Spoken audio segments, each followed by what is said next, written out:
Hello my dear students, welcome back to the virtual class. So today I am going to teach you chapter number 3 from history, and this chapter is all about the moderates. In the previous class I taught you about the foundation of Indian National Congress and how it was formed. So all the proceedings of the formation I taught you in the previous class. Those who have not watched the previous video, please do watch it.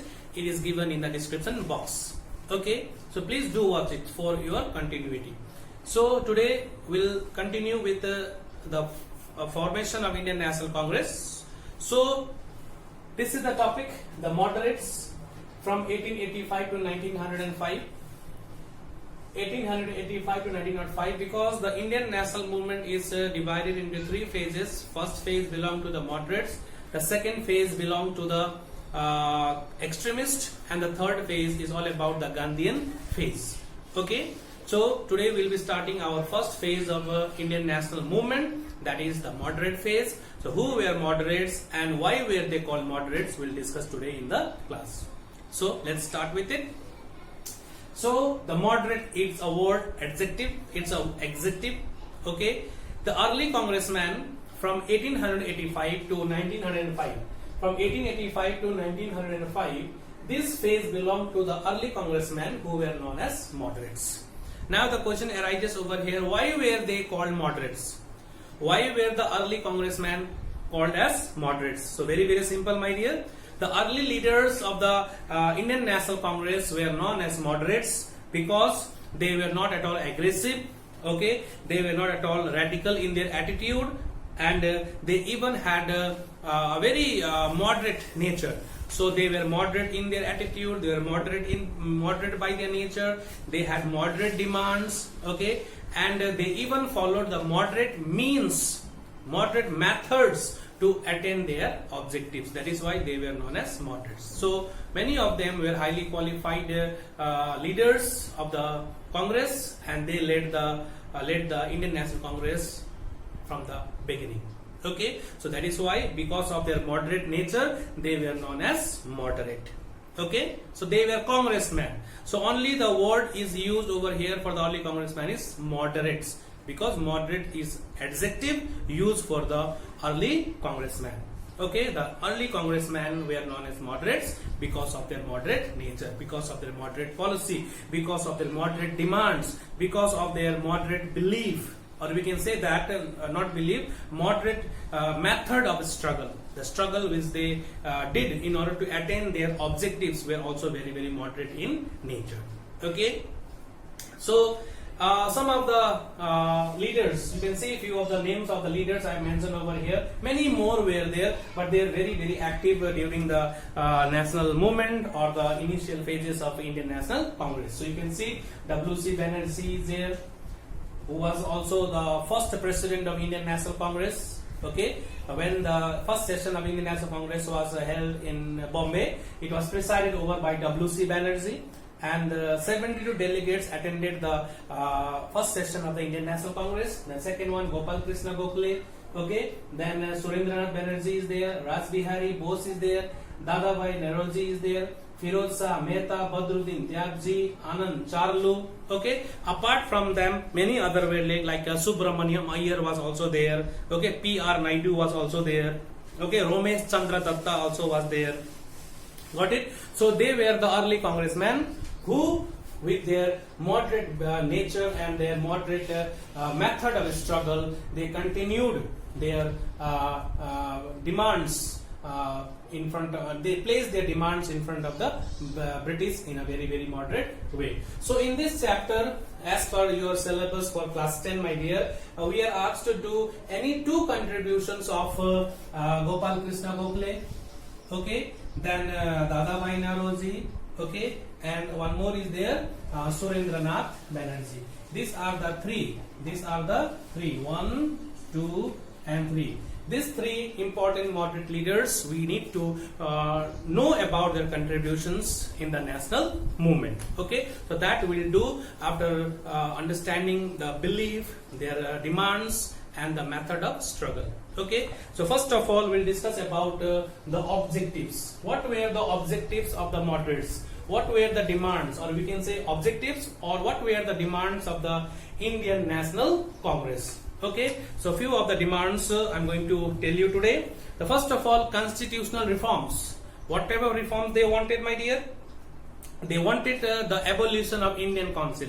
They wanted the abolition of Indian Council. Then again, they also wanted reformation and expansion of Legislative Council. They wanted the expansion of Legislative Council. Okay, and they also demanded an increase in the membership. They wanted the membership of the Legislative Council to be increased. Okay, as well as the financial matters. That means all legislation and the financial matters, including the budget, should be submitted to this council. Everything should be done through this Legislative Council, whose membership also they demanded to be expanded. Okay, they wanted expansion of Legislative Council. The next one, their demand was the members of Legislative Council, my dear, to be directly elected by the people. So demand number 2, they wanted the members to the Legislative Council to be elected directly by the people of India.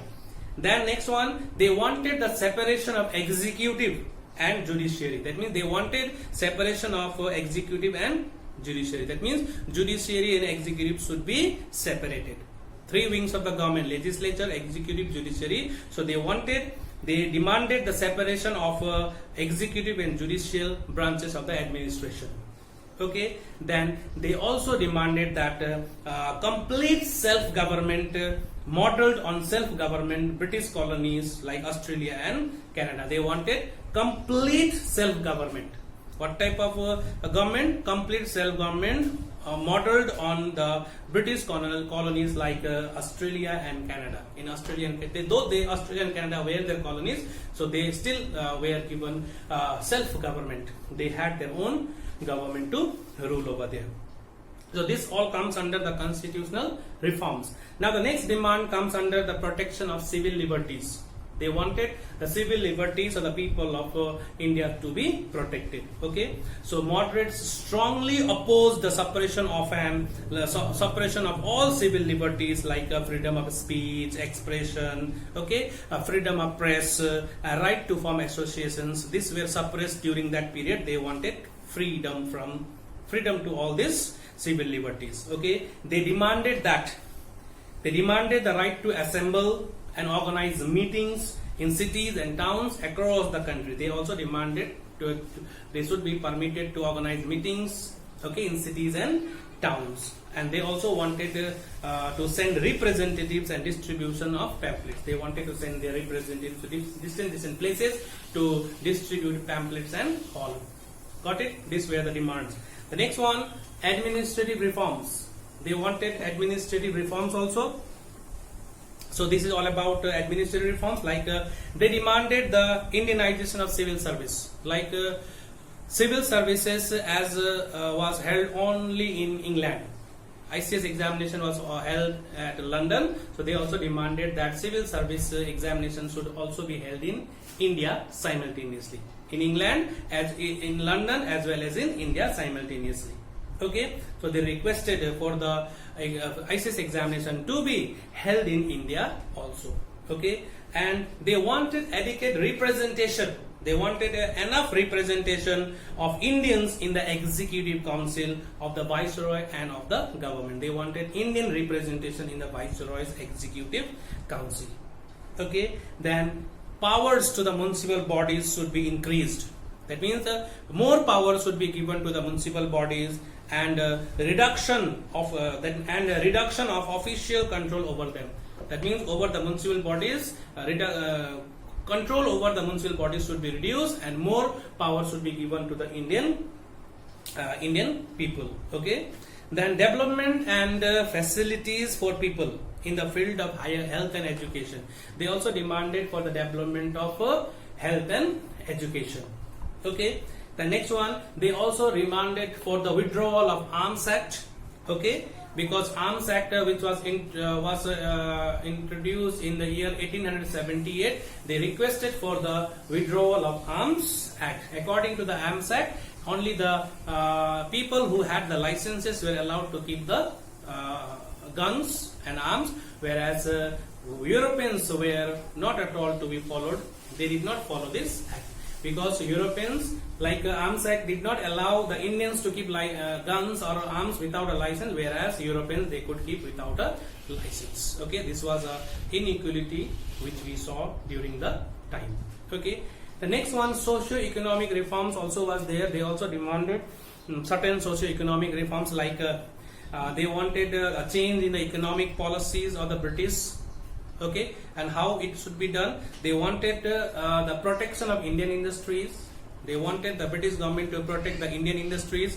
How will they protect it? By increasing industrial production and encouraging cottage industries and handicrafts. Okay, the next one, they also protested against the exemption of duty for British by protecting the Indian industries.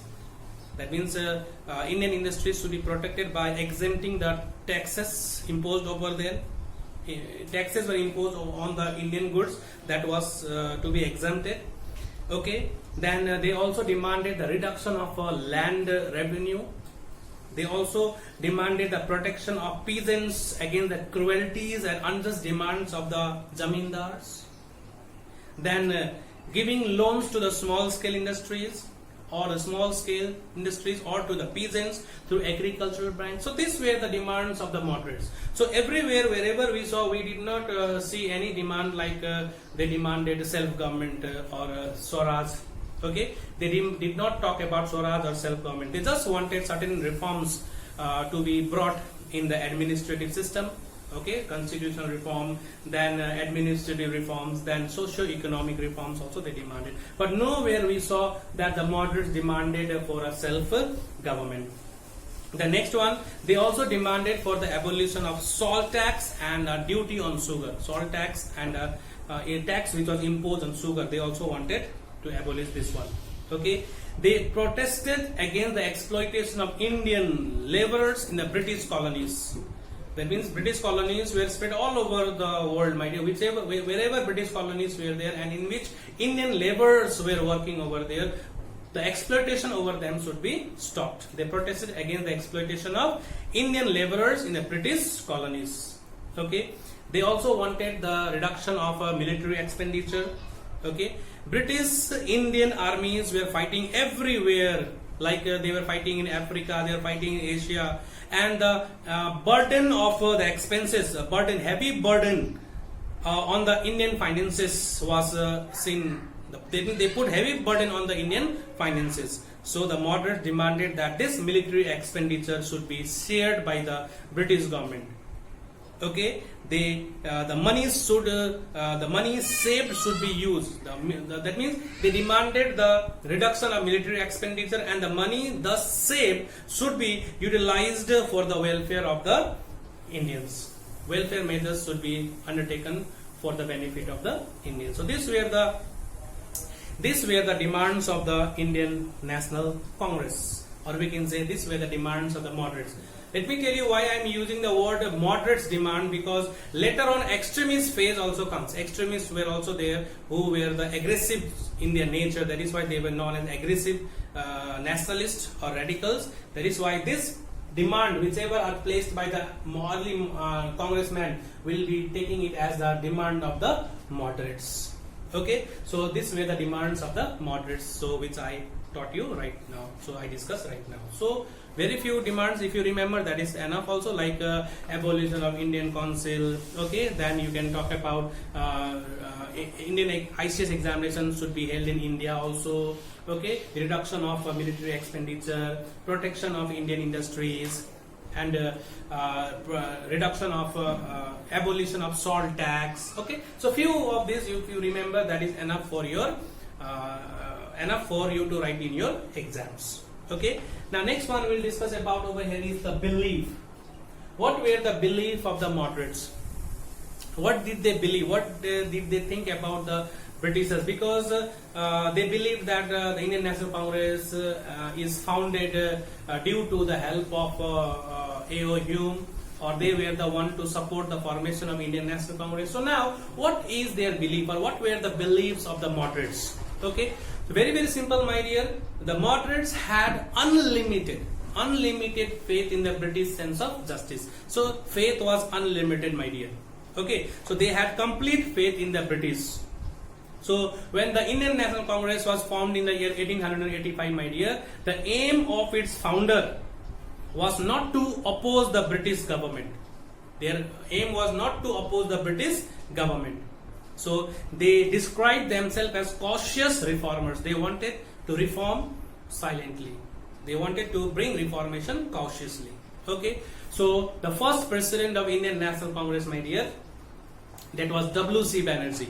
W.C. Banerjee, he said that he once said, you can say that Umesh Chandra Banerjee, the first president of Indian National Congress, my dear, said that it was not the nest of conspirators and the disloyalties. This is not the nest of the conspirators and the disloyalties. They were thoroughly loyal and consistent well-wisher of the British government. So according to the moderates, my dear, England was the source of inspiration and guidance. So accordingly, they felt that British rule was a boon for the Indians, because by introducing science and technology and education, it eradicated the evils of the Indian society. So they had a firm belief that these changes which we see in our society is all due to the British government. So they looked upon Britain, England as a guide, not as a curse. They looked upon England as a guide. They are the one who will guide us. So these are the demands whichever you see over here, my dear. So they wanted the participation in the government. They did not demand full independence or Swaraj. They wanted participation in the government. They wanted to learn how to govern the country. So complete independence they never talked about. Okay, so they have unlimited faith in the British sense of justice, and many of the moderate leaders, my dear, they were of the belief that whichever demands we are placing in front of the British, my dear, so once they come to know about our demands, my dear, they will definitely fulfill it. So that was their belief. Whether they will fulfill it or not, that is something different. But they had a firm belief that when they come to know about our demands, then definitely they will fulfill it. They will definitely look into the matter. That was their belief. So they had unlimited faith in the British sense of justice. So they looked upon England as a guide. They did not take the English rule as a curse. They felt that it was due to the introduction of modern education in our country. Today the Indian society has been brought into the light. Okay, the people are enlightened. So this is all about they believe. So what was the belief? They had unlimited. Why I'm repeating this? Because when we will discuss about the extremists, my dear, there we can understand that they did not believe. They had no faith in the British sense of justice. The extremists, they had no faith in the British sense of justice. But here, moderates had unlimited faith in the British sense of justice. Hope you are understanding. Okay. So now next one. The next one is all about the methods of struggle. So long list of demands they had. They had a long list of demands, which I narrated you. Long list of demands are there. So how they wanted to achieve that objectives, how they wanted to get those demands being accepted by the British government. So the methods which they followed were as follows, my dear. They followed the policies of 3 P's. We can call it 3 P's. 3 P's. Why it is called 3 P's? Prayer, petition and protest. Prayer,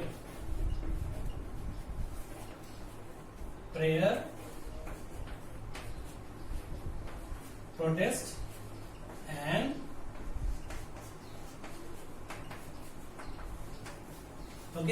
petition. Prayer, protest and petition. So 3 P's. They followed the policy of 3 P's. So first one, prayer. So definitely they send letters.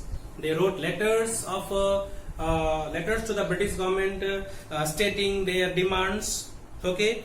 Then they protested in a constitutional way without breaking the law of the country. Then petitions were sent again and again. So petitions were sent to the government officials. Then they passed several resolutions in the annual sessions. Whenever Congress sessions were held, my dear, they passed certain resolutions, what they are going to do and what are their demands. They held meetings and discussions on economic and social problems of the country. Meetings were conducted everywhere. This way they brought consciousness among the people regarding the economic condition of the country. Then they also organized meetings in cities and towns all over the countryside, held annual sessions with the delegates participating from different parts of the country. Every year sessions were held in which the delegates they came from different parts of the country and took part in it. Okay, they even distributed leaflets and pamphlets across the country. Leaflets and pamphlets were distributed all over the country. Whenever they got an opportunity, they distributed it. So the main motive of distributing leaflets and pamphlets were to make the people understand what actually is the Congress doing since the formation of Indian National Congress. What are their objectives? So people should know about the work of the Congress. In that way, more and more people will understand the Indian National Congress and they will join the Indian National Congress and they will support the Indian National Congress. They even forwarded resolutions to the government for its opinion and demanded inquiries. They demanded inquiries. Moderates arranged lecturers in England. To create a strong public opinion in favor of India. So all this was done in order to make the people of India politically conscious and to know about the condition of our country, economic condition of our country, and what all demands which they are going to place in front of the British will bring. What will be the result of that? They wanted to make the people understand about it. Because people of those time, my dear, they were ignorant, they were busy in their social evils and all. So slowly and gradually when they were brought out of the social evils and all. So now the time to enlighten them. Now the time was to make the people understand. So why they will support Indian National Congress? So for them, reason must be given to them. They must be explained regarding the demands of the moderates. What all changes can be seen when these demands are fulfilled, my dear. So they held meetings, they distributed pamphlets, they wrote letters to the government, they protested also. Okay, petitions were also sent to the British government. Okay, prayers were done, requests were done, letters of request were sent to the British government to consider the demands of the moderates. So this way they decided to work for the Indian National Congress. So we did not see any sort of strong violent protest during the moderate phase, my dear. So they were silent regarding the protest. They followed the constitutional law of that time. They did not go against the British government. They definitely held meetings, but that also by taking permission from the British government. That is why we say that at the early phase of the Indian National Congress, my dear, whenever the sessions were held, my dear, British government always supported them. Their certain Englishmen also took part in the sessions of the Congress. Okay, so this is all about the methods of Indian National Congress, or we can say the methods of the moderates in order to achieve their objective. So if you remember these 3 P's, prayer, protest and petition, that is enough for you to understand. So this was their policy. This was the method which they followed in order to achieve their objectives. So which all objectives? Which I taught you just few minutes before. Okay, now we'll discuss about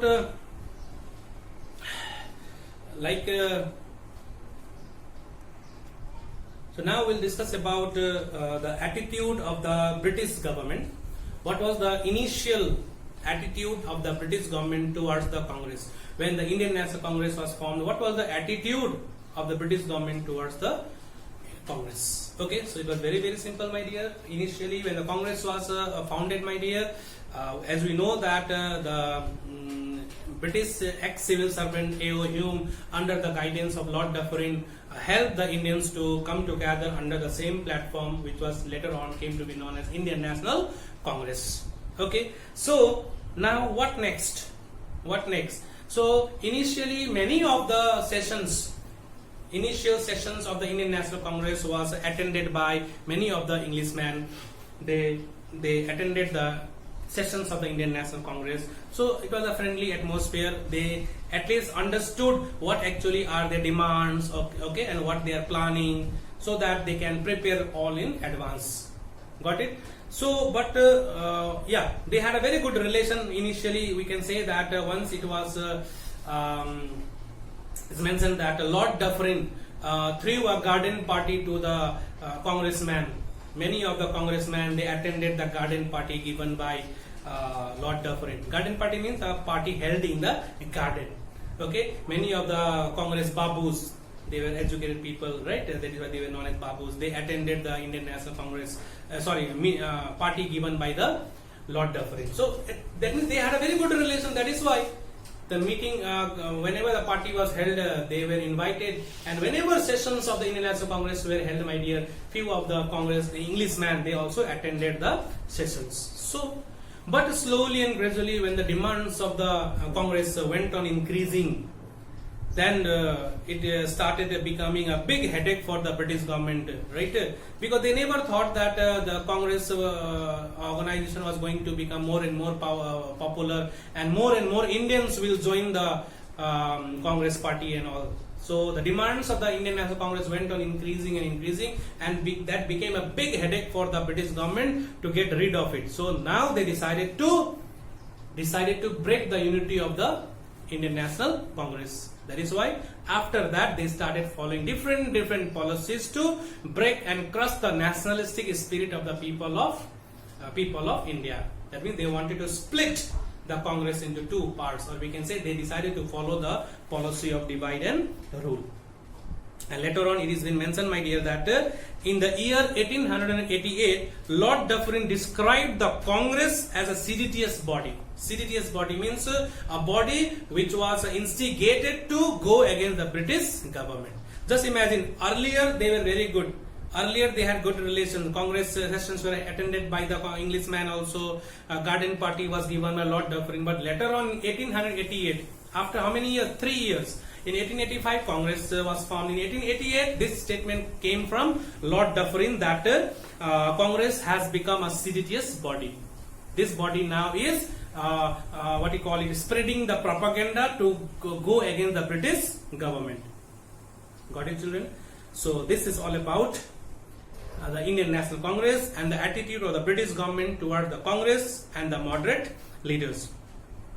Then the British government slowly understood that this body is becoming popular, and this body is going to become a big problem for the British government. So British government now began to implement the policy of a divide and rule as a reaction to the Congress support of the Swadeshi and boycott movement. Because later on in 1905, the partition of Bengal takes place, right? A partition of Bengal took place, and that time on the advice of the extremists, the Swadeshi and boycott movement was started, and they felt that and moderates supported the Swadeshi and boycott movement of the extremists. That is why the English became very much annoyed with the moderates. Okay, that is why the anti-Congress agenda was spread among the people, among the Muslims. They encouraged the Muslims to go against the Congress, and that way they followed the policy of divide and rule. That we'll discuss in the coming chapters. Okay, so these are the names of the leaders who played a very important role. Gopal Krishna Gokhale, Surendra Banerjee, Dadabhai Naoroji. So actually I should have written this first: Dadabhai Naoroji, then Surendra Banerjee, then Gopal Krishna Gokhale. Okay, and the objective, the belief, the method of struggle we discussed. So the main motive of this chapter for you, as per your syllabus, is to understand the contributions of Dadabhai Naoroji, Gopal Krishna Gokhale and Surendranath Banerjee. But this all I taught you just to give you an idea how the moderates worked, and what were the objectives, what were the demands, and what they felt regarding the British rule, what were the beliefs of the moderates, or what methods they followed in order to achieve their objectives. Okay? Okay. Now let us discuss about some of the contributions of these great moderate leaders. First of all, we'll talk about Dadabhai Naoroji. Okay, so Dadabhai Naoroji, my dear, he was also known as the grand old man of India. Okay, he thrice became the president of Indian National Congress. Just imagine, he was so popular, my dear. People liked him. That is why he was elected thrice the president of Indian National Congress. Okay, then you know that he belonged to a Parsi family. Okay, and his family was from Bombay. He studied in Elphinstone College and later on taught mathematics there. Just imagine, a mathematics professor, my dear. He taught mathematics for 10 years in the Elphinstone College in Mumbai. Okay. Later on, he went to England to create awareness among the British about the difficult condition faced by the Indians. He went to England to make the British government aware that what type of problems are being faced by the Indian people in India, and he wanted to gain sympathy, win the sympathy of the British government. So during his stay in England, my dear, he made friends with well-known Englishmen like Gladstone, Bright and Bradlaugh. Okay, so they were the one with whom he made a very good friendly relations. In 1866, my dear, he started East India Association. Okay, East India Association. 1866. You know that before the formation of Indian National Congress, I am talking about. Okay, then in 1892, he became the first Indian to have win a seat in the British House of Commons. So when he was staying in England, my dear, he was the first Indian, my dear, to win a seat in the British House of Commons. So as a member of the parliament, my dear, in Britain, my dear, he promoted the cause of Indians in South Africa. As a result of his effort, my dear, the British government passed a resolution in 1903 to hold the Indian Civil Service examination simultaneously in England and in India.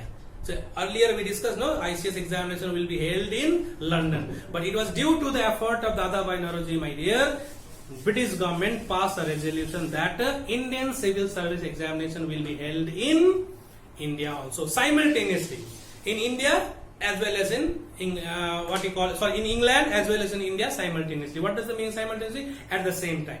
Like the exams, ICSE exam or ISC exams are held at the same time all over India as well as all over the world, wherever ICSE exams are there. Okay, your exam will start at 10 o'clock. That 10 o'clock everywhere in India exams will be conducted the same way. So many ICSE schools are there in other countries also. So same time that is followed simultaneously at the same time. Okay. So as a moderate leader, my dear, he was very, very popular. He became thrice the president of Indian National Congress. First one in 1886, second one in 1893, and the third time he became in 1906. Okay. So being the president of Indian National Congress, my dear, he criticized the British for the economic exploitation of India. He criticized the British government. Okay. So Dadabhai Naoroji was the one, my dear, he wrote a book, and the name of the book was Poverty and Un-British Rule in India. Poverty and Un-British Rule in India, my dear. And through this book, his main motive was to highlight the plight of this country. He wanted to expose the British administration among the people, right? By making the people understand how India is exploited, how the wealth of the country is draining towards England. Okay, so he explained in his book Poverty and Un-British Rule in India that the wealth is going towards England in certain forms, like payment of salaries of the Secretary of State for India, pension to the retired British officers, then payment to War Office for the maintenance of British Army in India, saving dispatch to England by British officials, officers posted in India, then profits of the British trading agencies. So in the form of profit, in the form of salaries, in the form of home charges, okay, in the form of pension, all the money is going towards Britain. Suppose, for example, if you work in a foreign country, when you work there, when you earn money, the money comes to our country, right? The people who were working in this country as a British civil servants, my dear, they were paid from the Indian revenue. So our wealth, our money, that means the wealth of the country, my dear, was drained towards England. So he tried to highlight the drain of wealth towards India in his book Poverty and Un-British Rule in India. Okay, and this book is also known as that means he also was famous for giving a drain theory. Okay, so this is all about his work. So during the presidency of the Indian National Congress in 1906, my dear, the country was going through a turmoil due to partition of Bengal, right? And under severe pressure, and even from the pressure from the British government, from the extremist side, my dear, he accepted the introduction of Swadeshi and boycott movement in the partition of Bengal. Okay, he even edited a book, or we can known as he edited Rast Goftar, that is a speaker of truth, and started a magazine, Dharma Margadarshak. Okay, so all these were his contributions to the Indian national movement, my dear. Dadabhai Naoroji died in the year 1917 at the age of 92. So he is remembered in history as a great statesman means leader, an economic thinker, and for the devotion of service to the people. So this is all about Dadabhai Naoroji, who is also known as the Grand Old Man of India. He was the unofficial ambassador to England also. Okay, he became thrice the president of Indian National Congress. Okay, he wrote a book known as Poverty and Un-British Rule in India. So this is all about Dadabhai Naoroji. So any two contribution you can write it down. Now let us talk about Surendranath Banerjee. So Surendranath Banerjee, my dear, he was a great orator, my dear. He had a good skill in speaking in public, my dear. So after passing the civil service examination, my dear, in 1869, he was appointed as the assistant magistrate of Sylhet, but he was dismissed. He got the job. He passed the Icse examination. He got the job also, but he was dismissed from civil service in 1873. He was dismissed. He was removed from the job. So what were the contribution, my dear? After the dismissal from civil service, my dear, Surendranath Banerjee became the professor of English in a metropolitan institution. He started to teach English.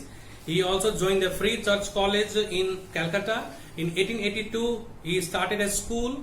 He was the editor of newspaper, The Bengali, founded by W.C. Banerjee. The paper was founded by W.C. Banerjee, but the editor was Surendranath Banerjee.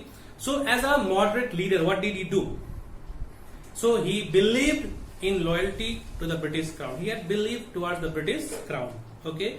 So he believed in principles of opposition where necessary, cooperation where possible. Opposition where necessary, okay, or cooperations where possible. Opposition is necessary, but cooperations are also possible. So in 1876, he founded the Indian Association, and the main aim of the Indian Association was to agitate for the introduction of political reforms in India. Okay, so these are some of the contributions of Surendranath Banerjee. So it was Surendranath Banerjee, my dear. He felt that there is now the need of All India organization to be set up. For that, All India organization was to be developed. So in 1885, the Indian National Congress was established. Okay, but before that, in 1883, he founded the Indian National Conference. In 1883, he founded the Indian National Congress. The motive of Indian National Congress was same.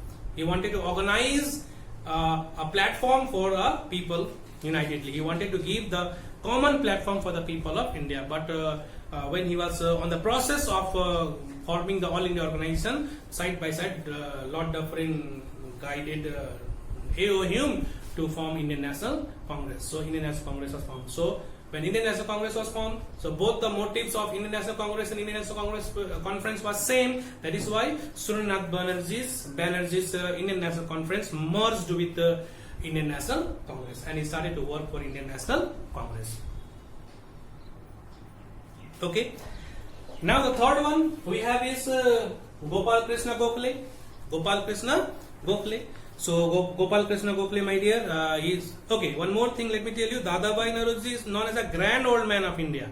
Okay, so here Gopal Krishna Gokhale is known as the political guru of Gandhi. political guru of Gandhi. Gopal Krishna Gokhale is known as the political guru of Gandhi. So I'll tell you why he was called as the political guru of Gandhi. Okay, so he graduated from Elphinstone College, that is in Mumbai, in 1884. Okay, then he became the professor of history. Now you see here, everyone is educated. They are professors, they are teachers, my dear. So highly qualified peoples.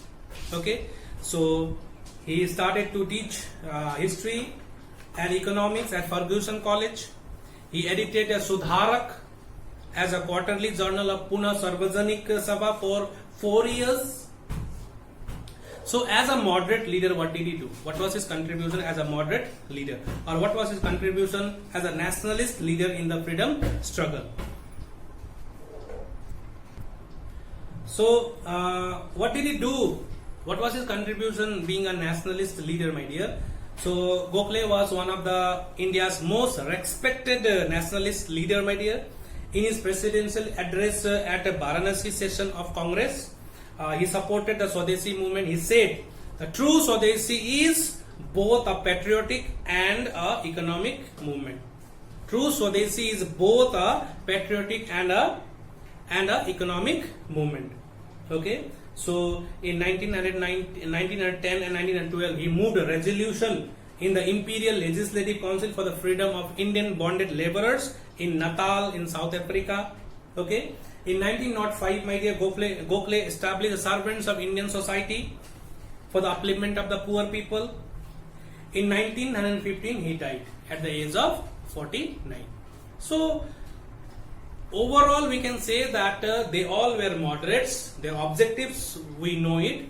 Okay, so they contributed. Their contribution is also immense, my dear. We cannot forget their contributions. So these moderate leaders, they played a very, very important role in giving a platform to the people of India, which later on was carried forward by the extremists or the